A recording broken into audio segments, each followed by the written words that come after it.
Hello, America. Today's show topics include profiles in history, clickbait conservatives, an update on the VA bill, and we're going to space? Sit back, buckle up, and hang on because we're just getting started. Freedom is never more than one generation away from extinction. You and I have a rendezvous with destiny. You know what time it is, so sit back and get ready for the Stafford Voice, your dose of conservative in a world of liberal. 3, 2, 1. Hey, how you doing? I'm your host, Daniel Stafford, and you are tuned into the Stafford Voice, where we are conservative in a world of liberals. So, look, I want to remind you that there are many ways to listen, whether you're watching on YouTube or Spreaker or iHeartRadio, whatever it is. Wherever you are, set that channel as a favorite, whatever you have to do so you don't get left behind. If for some strange, crazy reason you do miss the show, you'll be able to catch the replay, so just sit tight because there's no need to panic because I've got you. And in the case you aren't already following on social media, you can find me over on Twitter or Gab at Stafford Voice, or on Grassfire, Facebook, Instagram, any other social site of your choosing, wherever you are. Just search for the Stafford Voice, and yeah, we're probably there. Okay. Now, I told you on a couple of different places of social media that we were changing things up a little bit tonight. And we are.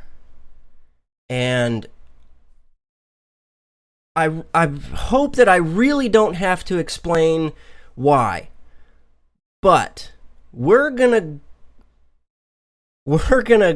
dive into things, and before we do, look, I forgot to tell you to, I forgot to remind you that if you have not done so, head over to thestaffordvoice.com and sign up for our monthly newsletter. It's kind of lengthy most of the time, but it's stuff you don't get, or if you do see it in other places, you get way more information when I talk about things in the newsletter. So if you have not done so, please sign up for it. We don't spam your inbox. It's good stuff. I think so. I think it's really good stuff. Also, if you haven't done so, please jump over into one of the chat rooms because I want to talk with you. I don't want you just to sit there and watch or listen. I want to engage with you. We've got two different chat rooms. One of them is obviously the YouTube chat, which is live. I see it come across as you're typing it, I'm seeing it. Also, you can head over to klrnradio.com/chat, and we are there as well. Say hello if you're in the chat room. I want to know who's out there, and I want to chat with you. I don't want to talk to you, I want to talk with you. There's three main purposes for what this show and this experiment of what that I call a show. There's three things that I want to happen. The first one is I want to educate you, and the second thing is I want to entertain you, but most of all, I want to engage with you. I want there to be dialogue back and forth. I will, at times, if you're new to the show or a first-time listener or it's been a while, know this. I pay attention to what happens in the chat, and a lot of the times I will respond back to you, but I make it part of the show. This is completely different from any other show that you've watched or listened to. The best way to do it is to do it live with us.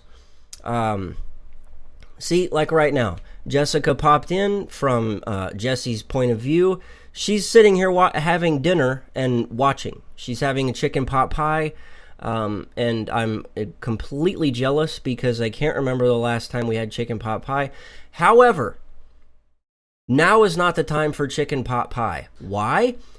It is like 80 degrees outside. It's almost that hot here in the studio. It is ridiculous. Plus, these lights are like beaming on it, whatever. So see, this is what you can expect. We've got Refill in there that's trying to tempt me with some Girl Scout s'mores cookies. Those are not on my diet. So Refill, no, as much as I would love to have some of those cookies, I can't. They're not on the diet, and I'm doing really good. Okay, so I told you we're changing things up. Usually, you get this. Husband just laughed about the pot pie since he just got home. Well, and you know what? Thanks to your husband for his service.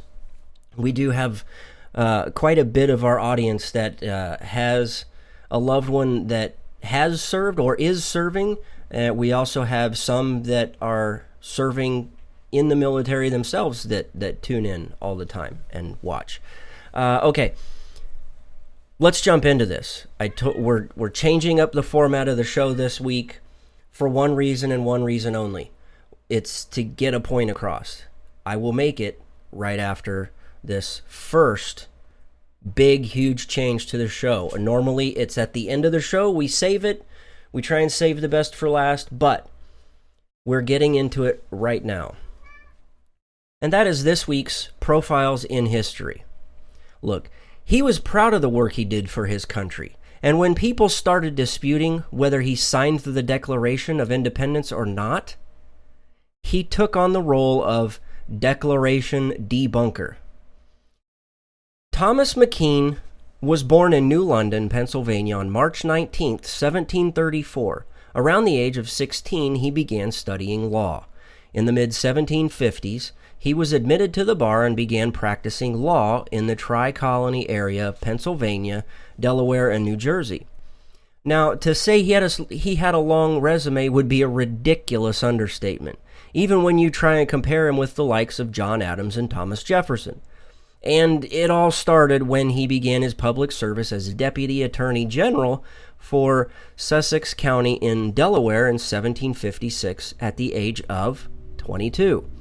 It wasn't long after that, maybe just a few years, before he headed off to study law for a year at Middle Temple in London.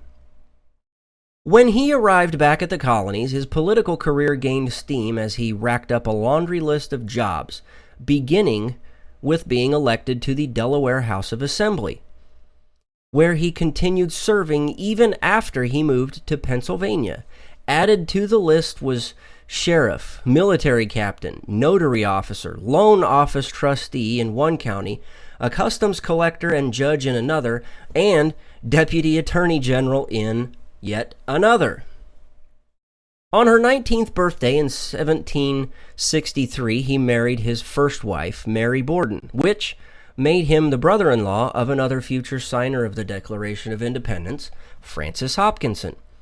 After 10 years of marriage and 6 children, Mary passed away. In 1774, he married Sarah Armitage. Also that same year, he would serve his first stint in the Continental Congress as a delegate from Delaware. On July 1st, 1776, McKean and George Read were the only 2 Delaware delegates in attendance to hear the debate on independence. McKean was for independence while Read was against it, leaving the Delaware's vote split. McKean realized that if Congress voted for independence, it was important to have as many colonies support it as possible. Enter Delaware's 3rd delegate, Caesar Rodney. McKean knew Rodney would vote for independence, but at the same time, Rodney was 86 miles away in Dover, Delaware, taking care of his own business. And McKean sent a courier to summon him, and the following morning he met the disheveled Rodney at the door of the State House. After having ridden all night to reach Philadelphia, the two men walked inside and voted yea. Reed voted nay, leaving the 2-1 Delaware vote in favor of independence. John Adams said McKean was one of 3 men in the Continental Congress who, quote, appeared to me to see more clearly to the end of the business than any others of the whole body. A few days had passed since the vote for independence, and McKean, who was colonel of the Pennsylvania Associators, a militia regiment, marched to support George Washington and the Continental Army in New Jersey. This meant he was gone from Congress when the official handwritten copy of the Declaration of Independence was signed by the majority on August 2nd. Here's where historians struggle to pinpoint the time when he did sign it. Some believe he signed it on or near January 18th, 1777. Others believe it may have been as late as 1781. Regardless of having signed it and having to defend himself to some in later years, he was the last person to sign it. In a letter he wrote, he said, quote, modesty should not rob any man of his just honor, when by that honor his modesty cannot be offended. The fact is that I was then a member of Congress for the state of Delaware, was personally present in Congress, and voted in favor of independence on the 4th of July, 1776, and signed the Declaration after it had been engrossed on parchment, where my name, in my own handwriting, still appears. In 1777, McKean was appointed as Chief Justice of Pennsylvania, as it was a post he held for 22 years. Around the same time, the British captured Delaware's governor, John McKinley, and McKean stepped in to act as Delaware's governor. So, McKean was Chief Justice of Pennsylvania and Governor of Delaware at the same time, garnering Britain's attention. He wrote, quote, the consequence was to be hunted like a fox by the enemy, and envied by those who ought to have been my friends. I was compelled to remove my family 5 times in a few months, and, at least, fix them in a little log house on the banks of the Susquehanna. In 1779, he signed the Articles of Confederation, which became officially ratified in 1781. He was elected on June 10, 1781, as President of the United States in Congress assembled, the highest office in the land under the Articles of Confederation. The press didn't think it was legal for McKean to be both President of Congress and Chief Justice of Pennsylvania, so in November 1781, he stepped down as President of Congress and retained his position as Chief Justice of Pennsylvania. McKean was part of the convention in Pennsylvania to ratify the new Constitution on December 12, 1787.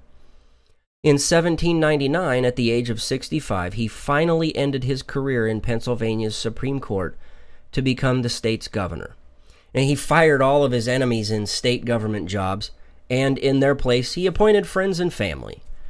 No, this did not win over his political opponents. Unsuccessfully, in 1807 and 1808, they tried to impeach him. But it didn't matter too much because he retired from public life in 1808. His last public service came during the War of 1812, when, in 1814, he was elected chairman of a Philadelphia Committee of Defense. He argued against political division, saying, quote, there were then but 2 parties, our country and its invaders. McKean held public office, often holding multiple offices simultaneously, for more than 50 years before, during, and after the Revolutionary War. On June 24th, 1817, at the age of 83, in Philadelphia, Thomas McKean passed away. And that is this week's Profiles in History. Wow, was that guy fun to learn about. I'm not going to lie. That guy was awesome. And now, if you're joining the show a few minutes late, I apologize. Looks like maybe I didn't send enough notice on social media that we were changing it up a little bit. Slick, nice of you to drop in. I saw Tina scroll across. Army John, thanks for tuning in. Sorry, I'm just trying to catch up to. I'm trying to catch up through the chat.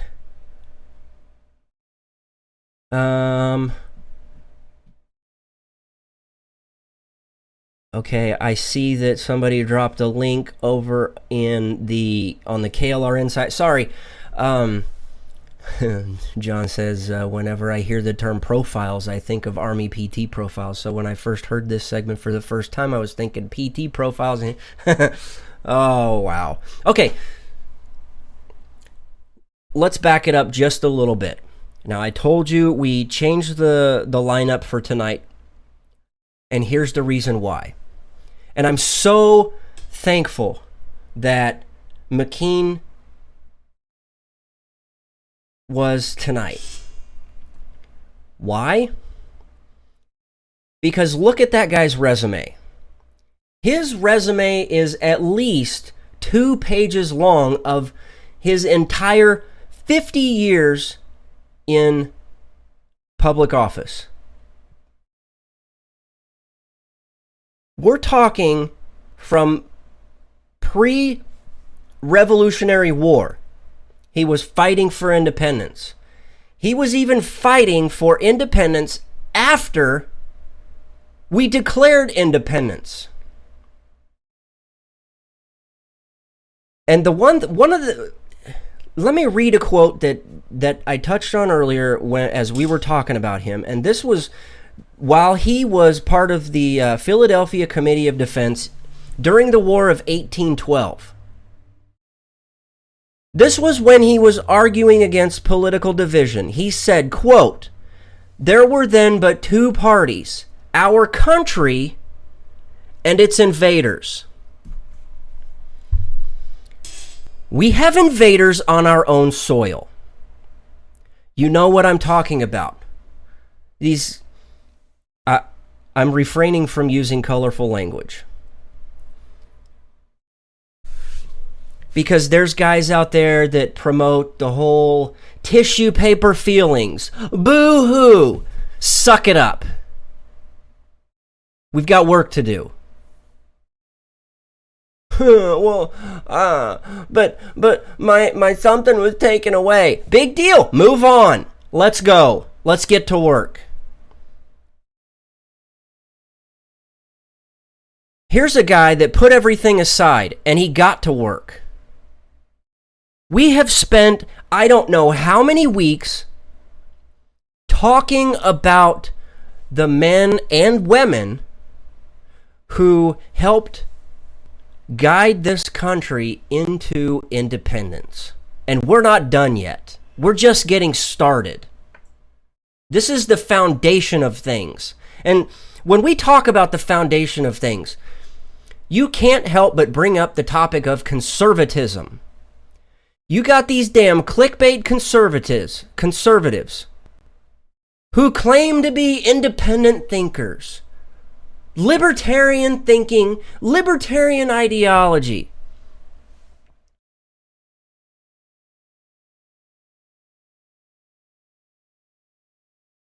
It doesn't work. That's not how any of this works at all. A true to heart conservative does not ride a unicorn blowing bubbles out its backside in order to draw attention. Barbie doll conservatism is for liberals. And it goes for men and women of both. I'm really ticked off about this crap. You can't get out there on your high horse. I don't care where you are. A conservative does not toss their values, morals, and principles to the side just for a damn click. It doesn't work, and you will get called out on it every single time. There are things that in my life I will never stray from. One, the Bible, right here. The scriptures, the Holy Scriptures. I'm not perfect by any means. Not one bit. But I try my damnedest every single day. The second one, the Constitution of the United States, the Declaration of Independence, and the Bill of Rights. And if you wanted to add to that list, you could add the Articles of Confederation. You can add the Federalist Principle, or the Federalist Papers. The things that helped found this country. And if you want to take it all the way back to the thoughts of Socrates and Plato, and we can go on and on and on.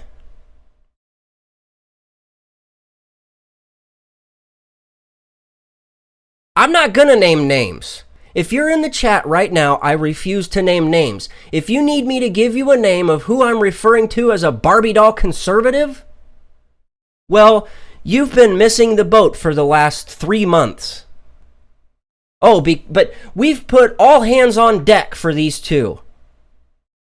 Well, you know what? I saw through it a long time ago. I never jumped on their bandwagon. Not once. And I'm not about to defend it.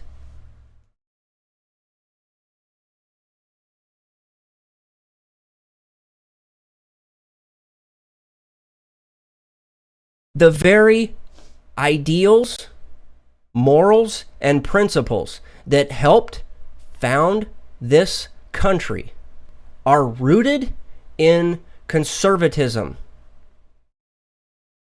As far back as you want to go. And if you want to call it classic liberalism, that's okay. Because at some point, the whole thought was completely flipped.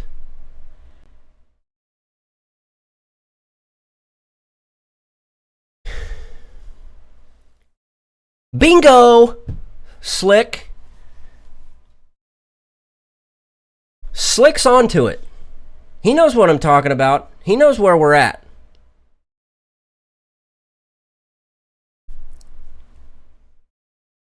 This cause is more than one person.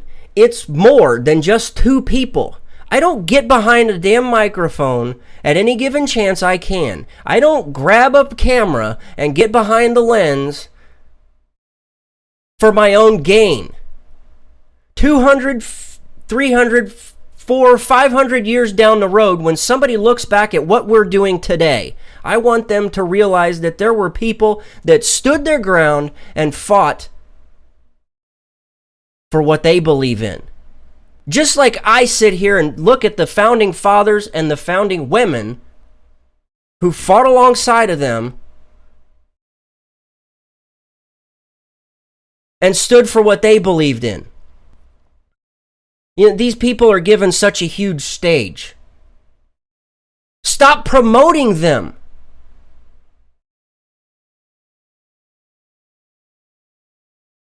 Stop.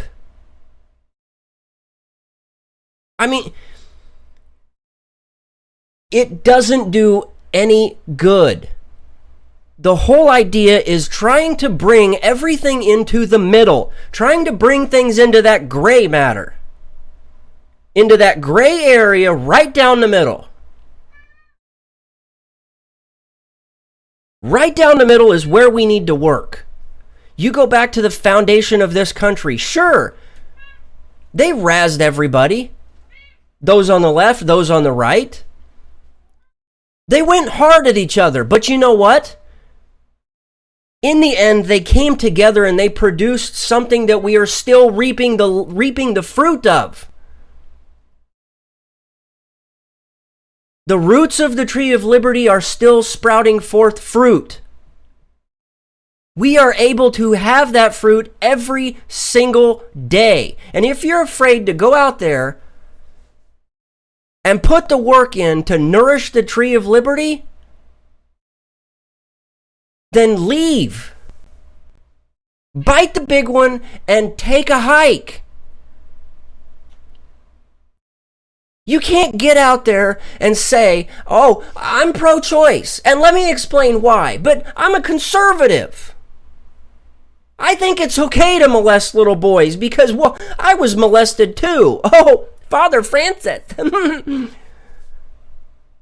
I could easily say suck it, but no, that's bad. I really shouldn't say that when I talk about that.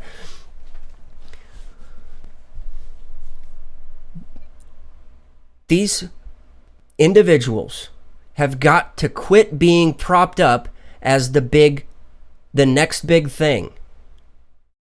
The fact of the matter is this. You, the person watching, the person listening, you are the one in charge, not them. You're the one who gets out, puts in the blood, sweat, and tears into researching your information. You don't just go out and suck the teat of the next person who gets behind the camera or gets behind a microphone. It's not easy. It's not at all. Some of these people make it look easy, but there's no damn substance at all. You take, for instance, the guy that we talked about earlier, Thomas McKean. He had to uproot his family how many times? 5, 6, 7 times. An extremely wealthy individual prior to the start of his political career. And in the end, he wound up in a small log cabin right off the edge of the river. He gave up everything. Are you willing to do the same thing?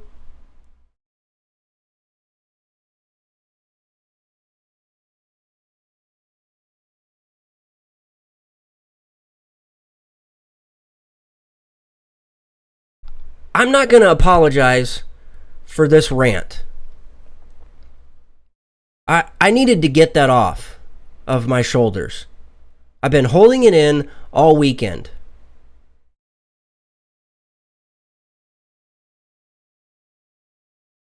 I'm not apologizing at all.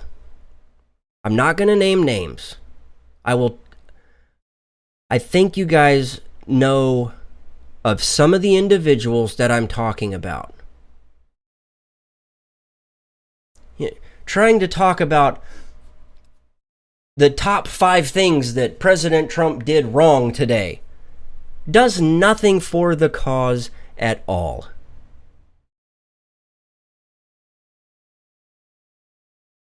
It does nothing.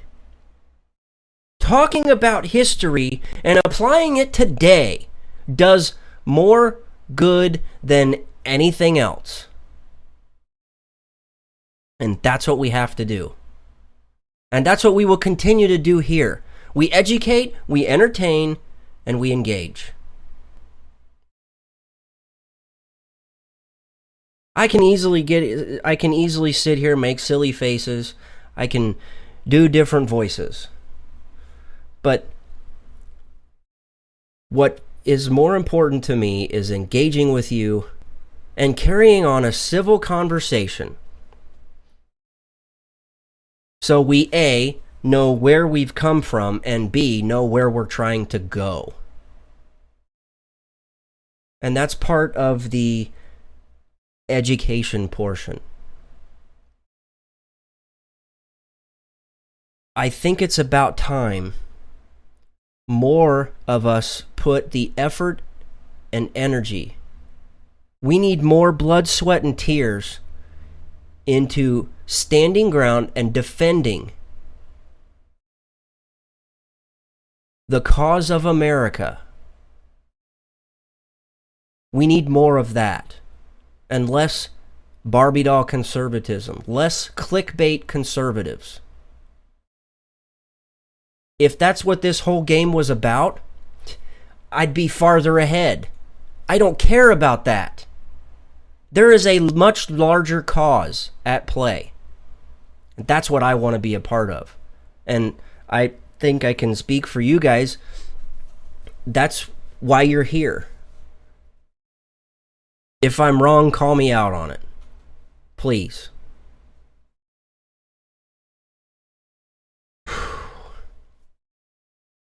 Oh, it's... I tell you what, we need to take a quick break. That's what I need to do. I need to take a quick break, and when we come back, let's get an you know what? Let's get an update on this whole VA bill that we've talked about. A week, 2 weeks ago, or yeah. So let's get an update on that when we come back from this short break. You're listening to and watching the Stafford Voice. We'll be right back. You are listening to KLRN Radio, where liberty and reason still reign. Nothing will protect you quite like your sidearm, so why not give it the protection it deserves? Something as strong as the Second Amendment and stands the test of time, and better yet, made in the USA. A Rebel Road Tactical Custom Kydex holster is that and more. Call now and place your order with Rebel Road Tactical at 682-217-4579. Again, 682-217-4579, or online at rebelroadtactical.com. Conservative in a world of liberal. The Stafford Voice. Okay, there we go. Wow, is this thing on? Apparently I forget that sometimes I gotta hit that button over there. Okay. Oh, Bakeba. The whole VA thing. We've been talking about the VA week in and week out. I see that John has commented the VA bill. Promise more stuff to veterans, but then actually give those benefits to illegals to buy their votes.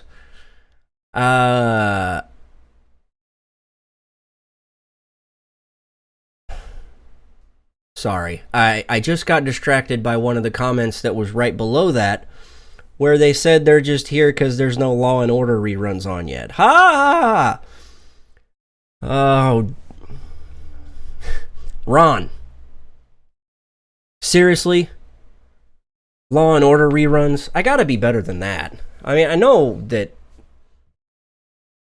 Oh, okay, maybe you're right. We probably should have replayed some old Law and Order shows. We probably could have learned a lot more than listening through that rant earlier. Okay. But I do appreciate the humor, and thanks for joining us tonight. John says he's just here for the cookies. I've got no cookies. Yeah, I'm still on the diet. Okay, so let's get an update on this whole VA Accountability Act. So last week, I think it was Thursday, they claim that this was bipartisan legislation. You're not sorry. I know it was in good humor. It's okay. I'm with you. I think it's funny. I probably would have much rather been watching an old Law and Order rerun anyway. I'm kidding. I love talking with you guys. You guys pump me up. Okay. So let's see. They last week, 237 members of the House, they stood up for veterans. They voted in favor of the VA Accountability First Act of 2017. This was H.R. Bill 1259. What is included in this VA Accountability Act? Well, one, it shortens the overall termination and appeals process for VA employees who engage in misconduct. That process currently can take months or even years, and we know this.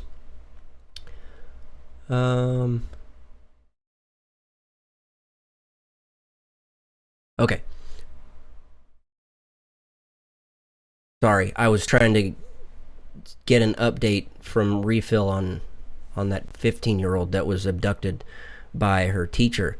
Yeah, that is so sad. I really, really hope that they find that guy and girl.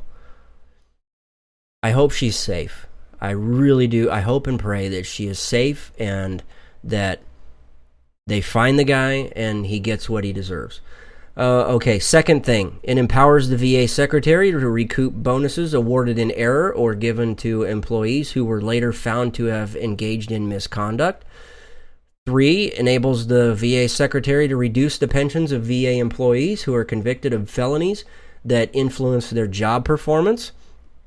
And last but not least, it contains language that ensures that these new authorities for the VA secretary cannot be used against whistleblowers who speak up about wrongdoings at the VA. I'm glad that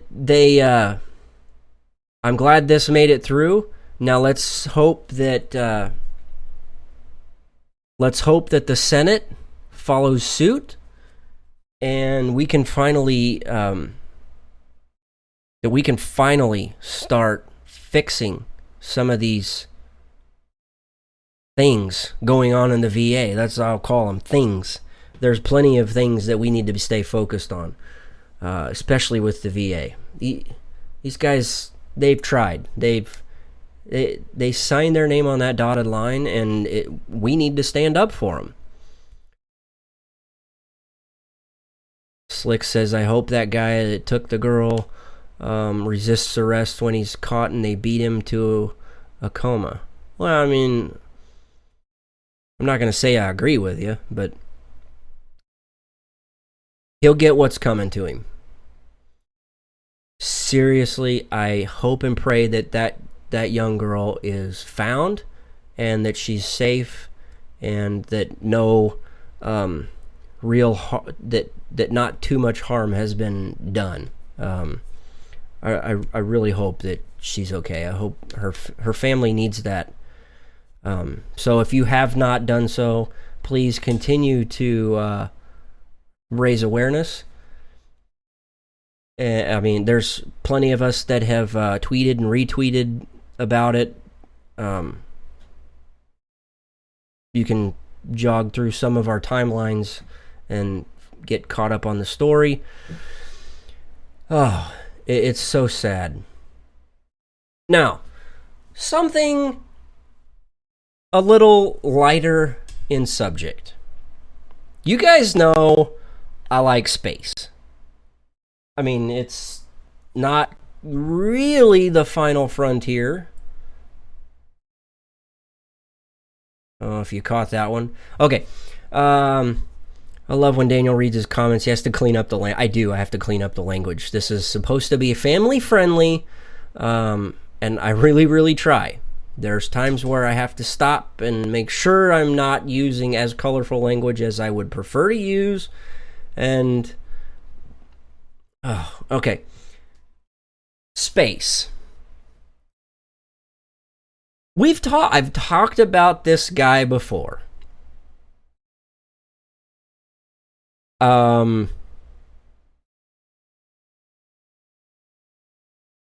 This guy is actually really fascinating. For some reason, I'm fascinated with keeping up on him. I really don't know what it is. But I saw this come across today, and I could not resist. I could not resist not bringing it up and talking about him and about this story with you guys. Yes, John, you got one of them. Stephen Hawking, that is. Stephen Hawking is going to go to space. He's going to space. That thing that he's theorized about things that have happened and this and that and whoo. Okay, so he's going to space. How is he going to do this? Richard Branson, you know, the guy behind the whole Virgin Airlines, Virgin Galactic thing or whatever. Okay, so the story, he is quoted as saying, Richard Branson has offered me a seat on Virgin Galactic, and I said yes immediately. I'm not gonna lie.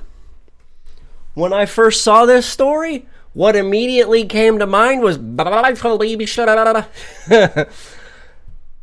That's how I'm reserving my spot in hell. Seriously, my wife has to go before me so she can... She's got to sweet talk Jesus into letting me in, because I am so wrong for doing that. Anyway, so look, Stephen Hawking has an incredible sense of humor, and he would laugh. he would laugh at this. Okay, seriously. If you guys don't watch, The Big Bang Theory. If you don't watch The Big Bang Theory, you're missing out, because almost every 3 or 4 episodes, it has something to do with Stephen Hawking on there, and he's making fun of himself. I mean, seriously, the guys, they do. Sheldon Cooper. I thought it was Howard that did it. Was it Howard? I think it was Howard. Anyway, so 1 or 2 of the characters on the show, they actually do that.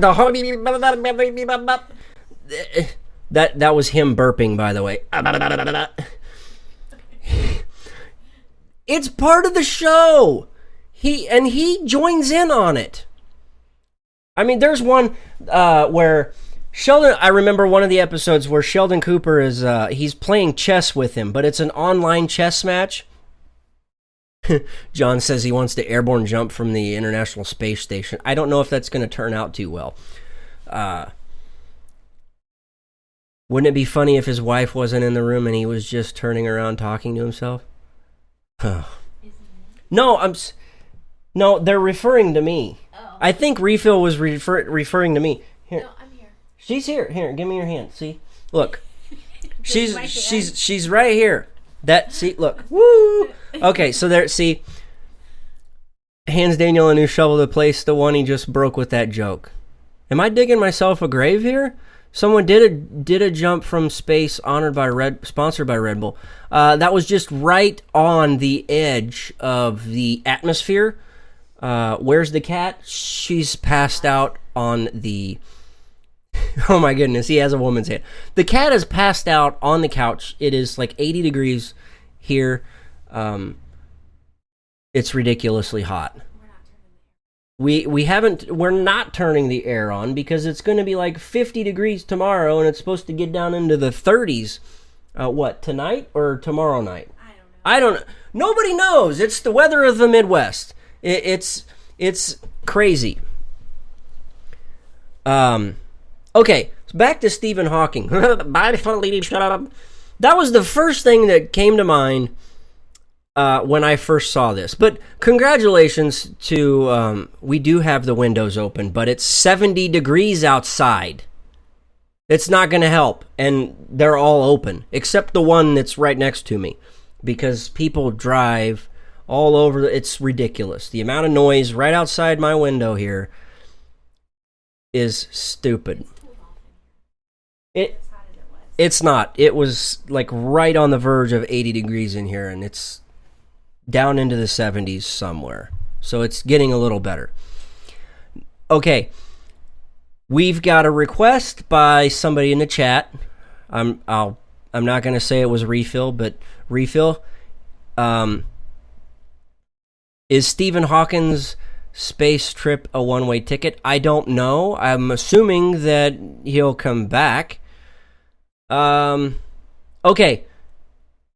I can only imagine, because Hawking has such a fantastic sense of humor, that he has seen the movie and probably has motorized through his home and through the halls of his study room.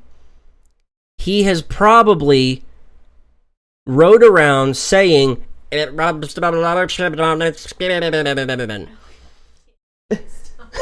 what's wrong? This is what the audience wants us. That's what they want. They want that stuff. He says if he says that, if he's calling the police. Refill says he's going to call the police if I did that. So I didn't do it. Hawking did it. Hawking's the one that said it pushed the lotion on its skin. And yes, John, I saw that. You were at Cape Canaveral. I was completely jealous. I like Facebook stalked you all week. Fantastic images. I really wish that I could have been there. We would have had a lot of fun learning about that stuff. Oh, it was fantastic. I felt like I was there with you, and probably because I Facebook stalked you the whole time. I wanted to click like on. I wanted to be that guy that clicked like on every single photo. In the album? But I didn't. I didn't do it on purpose. I purposely only clicked like on a few.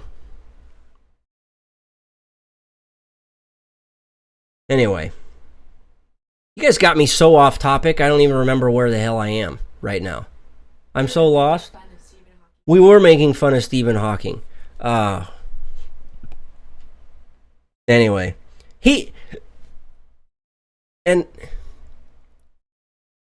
Anyway, so obviously every single article out there has to talk about Trump at some point. And Hawking had a comment on that. We won't bring it up. But, yeah. Totally, like, mind went blank. Beep, beep, beep, beep, beep, beep, beep. Oh. So, how are you tonight? How's everybody doing tonight? Great. Tough crowd. Okay. It's like open mic night. Nobody showed up. It's like crickets in the background. Hawking needs to stick to math. He sucks at politics. He does suck at politics. I will agree. And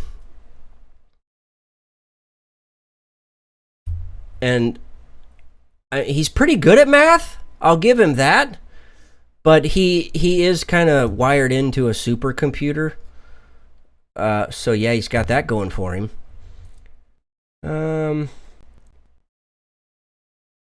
Let's retweet the story about the gal. Okay. Let me see. I'm afraid I can't do that. What can't you do, John? I must have missed something.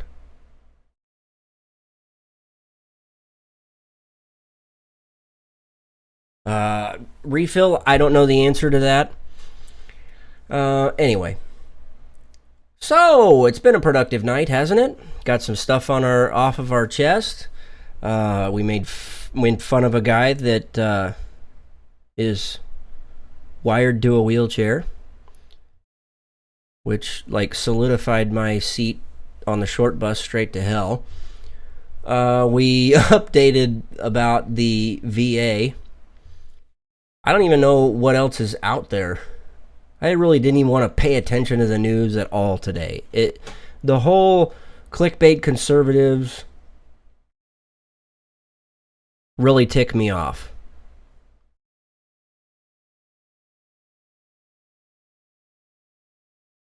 Quote. Are you referring to me?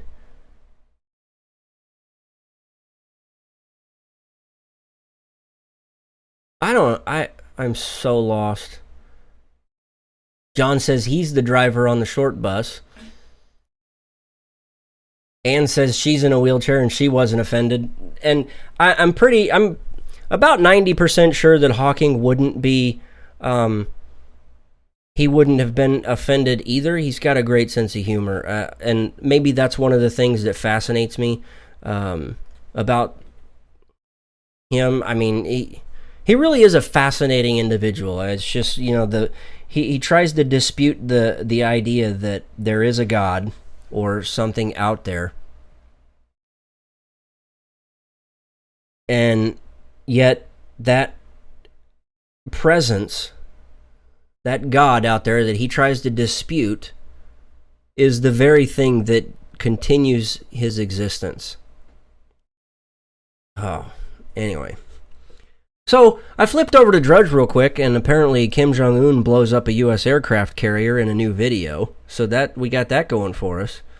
Jeff Bezos is got a giant robot costume. Look, the news is full of this junk. We're going to stay focused. We are going... No, Drudge Report is saying that it's a new video, a brand new video that is put out. So if it's on the internet, it has to be true. Wait, we're on the internet.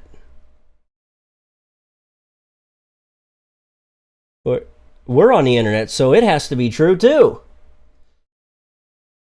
John says Nitschke said God is dead, and God replied Nitschke's dead. Slick said, I think we're going to need to nuke old Kim Jong-un just to shut him the hell up. Ron says, we should just make North Korea glow and tell China to suck it if they object. Look, I honestly think China is sick of the little roly-poly's actions. I have yet to sit and do the quote-unquote political math chart, the whole political science chart thing on where we could fit in diplomatically with China telling North Korea to shut up. Did it do... I agree, Nitschke was a putz. China's actually enforcing sanctions on North Korea, which is good. Well, I mean, look, dropping a nuke on North Korea is not going to fix the problem. I mean, fixing...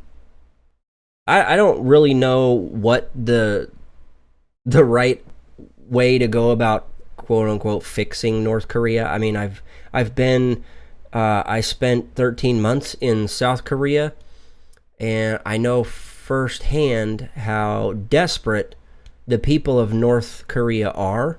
I mean, South Korea is by far way better. I mean, at least they can grow their own rice. In North Korea, they can't even grow rice. The government has screwed that country over so bad they can't even produce for their own people. It really is sad. Anyway, so let's see. So I'm just reading. You guys are kind of directing the show right now. China has stopped buying coal from North Korea for a change. They're also prosecuting the companies they're illegally trading with. North Korea would rather grow nukes than rice. I mean, they have said that they can, their missiles can finally reach the U.S. now. I don't know. I mean, they barely reached the ocean in the last few tests that I remember seeing.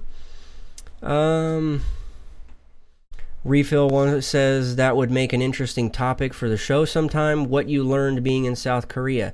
I just don't know a lot about South Korea and North Korea. No, Dennis Rodman wouldn't be able to smooch Kim Jong anymore. Tactical nuke right up Kim Jong's backside should do the trick. I'd rather drop it down his shirt. Just right down his little moobs. Let's see. Ron says SEAL Team 6, 1 shot, 1 kill. Unfortunately, someone worse will take over. And that's very true. I mean, that's kind of the way things happen in a country like that. I would agree, Jess, that their missiles can at least reach Japan. Oh, whoops, damn it! I hit the wrong button. I hit the button after somebody else hit the button. Okay, nuke his moves.